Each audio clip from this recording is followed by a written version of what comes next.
En este video explicaremos la capacidad de un sistema celular de primera generación y repartiré el video en varias partes. Esta es la primera parte. Recuerden que en la semana pasada la tarea fue leer algunas páginas del libro Comunicaciones Móviles de Huidobro Moya. Y bueno, era básicamente en cómo se diseña un sistema de telefonía celular. El proyecto que ustedes van a realizar para este tema está relacionado con los conceptos que se exponen en esa primera lectura. En esta presentación lo que voy a hacer es introducir a algunas reglas de diseño que deben de conocer para poder resolver el primer proyecto de telefonía celular. Si ya revisaron el proyecto, lo que se pretende es que ustedes puedan utilizar diversos conceptos del sistema celular para atender a la mayor cantidad de usuarios localizados en una zona geográfica dada. A cada uno de ustedes le asigné un municipio de un estado de la República. Entonces, para cada localidad que les di, deben de investigar el área territorial que comprende el municipio que les tocó y la cantidad de personas que viven ahí. Entonces, la cuestión es que ustedes puedan diseñar un sistema que pueda atender a la mayoría o si no a todas las personas de preferencia, ¿no? ¿Qué cosas deberían de considerar para su diseño? Básicamente lo que leyeron en el libro, que es la reutilización de frecuencia, que esa viene en la lectura, pero también la habíamos abordado en clase, en algunos ejemplos que hicimos en clase. La sectorización es una técnica que únicamente ustedes leyeron en el libro. Y la capacidad de tráfico. La capacidad de tráfico sí la alcanzamos a revisar en el aula, en clases. Básicamente vimos los modelos de Erlang B y Erlang C, que lo vimos de manera muy ligera porque es un tema que se estudia en sistemas telefónicos, pero aún así hicimos ejemplo y expliqué cómo usar las tablas de Erlang B y Erlang C. Entonces, esa información es importante para el desarrollo de este proyecto. Entonces, si ya también le dieron una revisada a cómo tienen que hacer el informe del proyecto, en la parte A consiste en la fundamentación que ustedes van a hacer de por qué diseñaron de esa manera el sistema celular que se les solicita para dar servicio a la localidad que les tocó. La primera parte del informe dice que tienes que justificar el tamaño del clúster que utilizaste. Ahí son aproximadamente 120 palabras y entonces pues sí tienes que dar información resumida acerca de la fundamentación teórica. La fundamentación teórica para que tú determines qué tamaño de clúster es el mejor para la localidad que se te fue asignada, la vamos a ir viendo en esta presentación. Otra parte importante del diseño pues es el radio de la célula, ¿no? El grueso del diseño recae en qué tamaño de clúster estás seleccionando y el radio de la célula que estás seleccionando. Entonces en la lectura les hablan de microcélulas y macrocélulas y cuándo se utiliza cada una, en qué circunstancias. Entonces aquí también se te pide una justificación de al menos 90 palabras sobre por qué decidiste usar ese radio de la célula. Y después vienen otros dos apartados acerca de las opciones de diseño. Digamos, el tamaño del clúster y el radio de la célula pues son dos elementos de diseño básicos, pero tienes que agregar más. Básicamente en este caso lo que hacemos es explicar la técnica de sectorización. Sería una manera en que podrías incrementar la capacidad de tu sistema. Y tendrías que hacer una fundamentación teórica. Podrías entonces, como te piden dos opciones, una en donde no utilices sectorización y des los datos de cuántos usuarios puedes atender con ese sistema, y la segunda opción de diseño podrías incluir la sectorización y ver cómo se incrementa la capacidad de tu sistema. Entonces serían como las dos opciones. ¿Qué fundamentación teórica debes de considerar? Pues toda la información que vamos a ver en esta presentación. La primera afirmación que ustedes pueden encontrar en la lectura es la siguiente.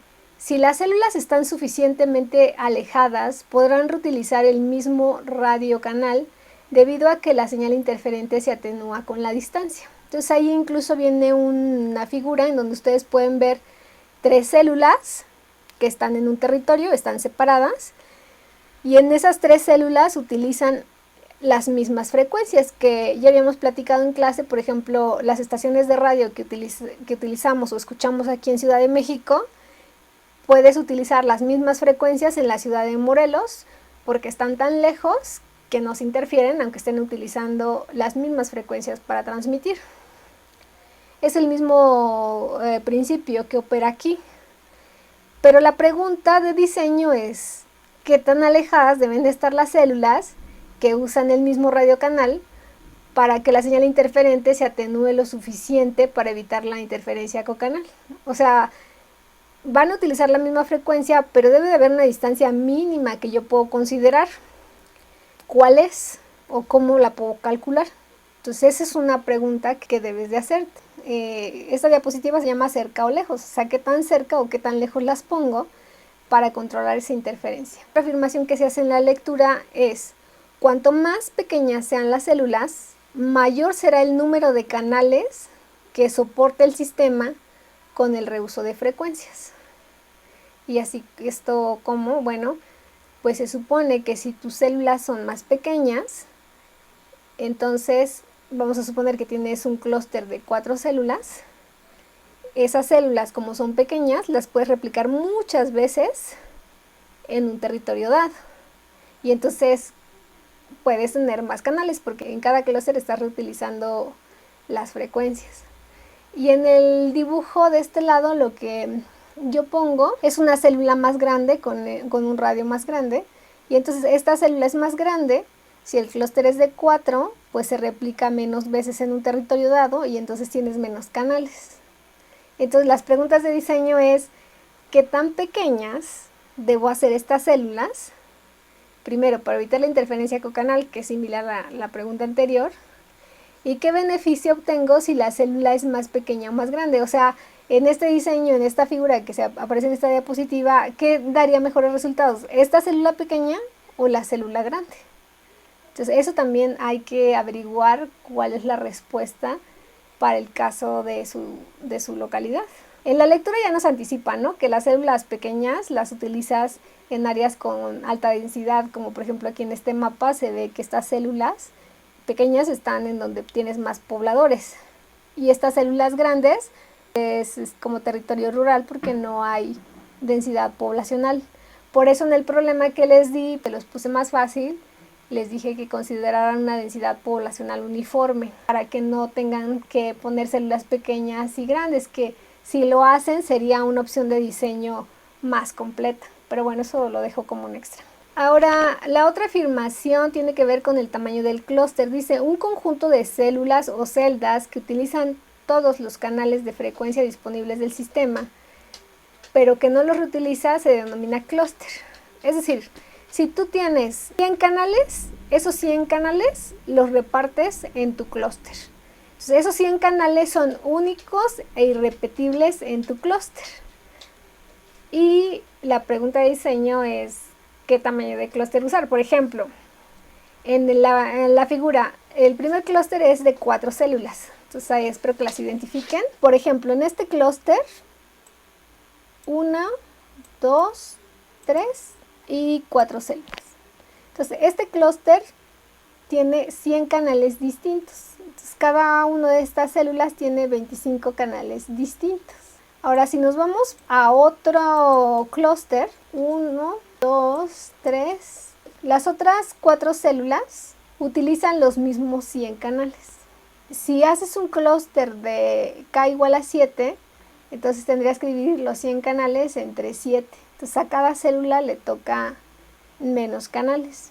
Y eso tiene una consecuencia que vamos a ver más adelante.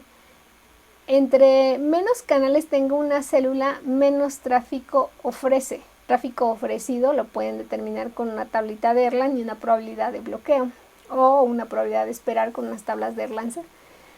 Pero entonces hay que llegar a un compromiso de qué tan grande va a ser nuestro clúster o qué tan pequeño, dependiendo de la cantidad de usuarios que queremos atender. Aquí también se muestra un clúster de 12. Entonces un clúster de 12 tendría menos canales para cada célula, y una vez que ya tienes esa célula la replicas el número de veces que quieras. Entonces la pregunta es: ¿qué tamaño de clúster usar? Hay muchas alternativas.